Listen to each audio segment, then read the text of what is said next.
Everyone, আজকে আমরা যাচ্ছি আমাদের এক বন্ধুর বাড়ি। এই বন্ধুরা পেরুভিয়ান, বেসিক্যালি পেরু থেকে।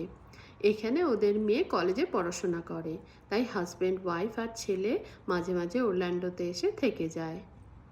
অরল্যান্ডোতে ওদের নিজস্ব বাড়ি রয়েছে। আজকে ওদের বাড়িতেই আমাদের নেমন্তন্ন। ওদের বাড়ির জন্য স্ন্যাক্স কিনতে আমরা চলে গেলাম পাবলিক স্টোরে। ওরা যখনই অরল্যান্ডোতে আসে, আইদার আমরা ওদেরকে নেমন্তন্ন করি, নয়তো ওরা আমাদেরকে নেমন্তন্ন করে, কিন্তু আমরা দেখা করি। ওরা আবার ইন্ডিয়ান খাবার খেতে ভীষণ ভালোবাসে। এই হলো হোসে আর ওর ওয়াইফ কাটি। হোসে খুব ভালো রান্না করে। আজকে আমাদের জন্য রান্না করবে পেরুভিয়ান অথেন্টিক ফুড সিভিশে। এই সিভিশের রেসিপিটা আমি আলাদাভাবে ইউটিউবে আপলোড করেছি, আর আমি কমেন্ট বক্সে এর ইউটিউবের লিঙ্কটা দিয়ে দেব। সিভিশে বেসিক্যালি সামুদ্রিক মাছ দিয়ে তৈরি করে, আর এগুলো কাঁচাই থাকে, রান্না করা হয় না, শুধু লেবু দিয়ে ম্যারিনেট করে রাখা হয় কিছুক্ষণের জন্যে, আর যতটুকু সেদ্ধ হয় ওই লেবুর রস দিয়েই। এই যে লাল জিনিসটা দেখতে পাচ্ছেন, এটা হলো পেরুভিয়ান লঙ্কা, প্রচণ্ড ঝাল।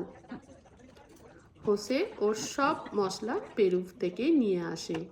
এই লেবুগুলো পেরু থেকে। আমাদের ইন্ডিয়াতে লেবু সব সময় পাওয়া যায়, সব জায়গাতেই পাওয়া যায় পাতি লেবু, কিন্তু ইউএসএতে এই লেবুটা পাওয়া যায় না, তাইও পেরু থেকে নিয়ে এসছে। হোসে দু রকমের সিভিশে বানিয়েছিল। এটা স্ক্যালাপ আর ক্র্যাব দিয়ে। দেখে মনে হয় কাঁচা, কিন্তু খেতে ভালোই লাগে।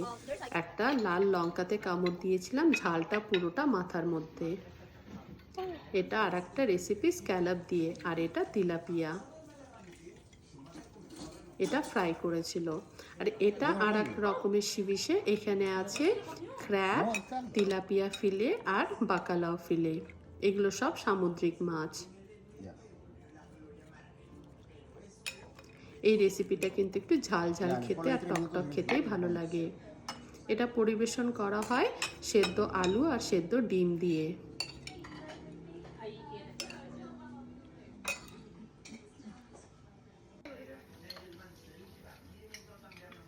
আমার খেতে ভালোই লাগে, কিন্তু খুব একটা বেশি খেতে পারবো না। কিন্তু আমার মেয়ে আর আমার বর এই রেসিপিটা ভীষণ ভালো খায়, আর যখনই ওদের বাড়িতে নেমন্তন্ন থাকে, হোসে আমাদের জন্য এটা রান্না করবেই করবে। এই হলো কাটি, হোসের ওয়াইফ। এদের মেয়ের নাম আলেহান্দ্রা আর ছেলের নাম ভ্যালেন্টিনো। খুব মিষ্টি বাচ্চাগুলো।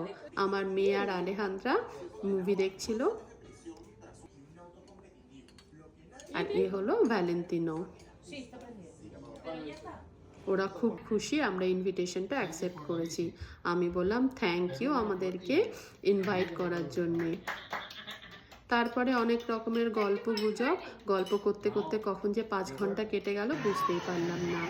সিভিশে খেয়ে পেট ভরে গেছিল, কিন্তু এরা ছাড়ার পাত্র নয়। এরপরেও ছিল ভাত আর চিকেন আর পায়েসের ওপরে ছিল দারচিনি গুঁড়ো। দেখতে দেখতে 12টা বেজে গেল। তারপরে ওদেরকে গুড নাইট বলে চলে গেলাম।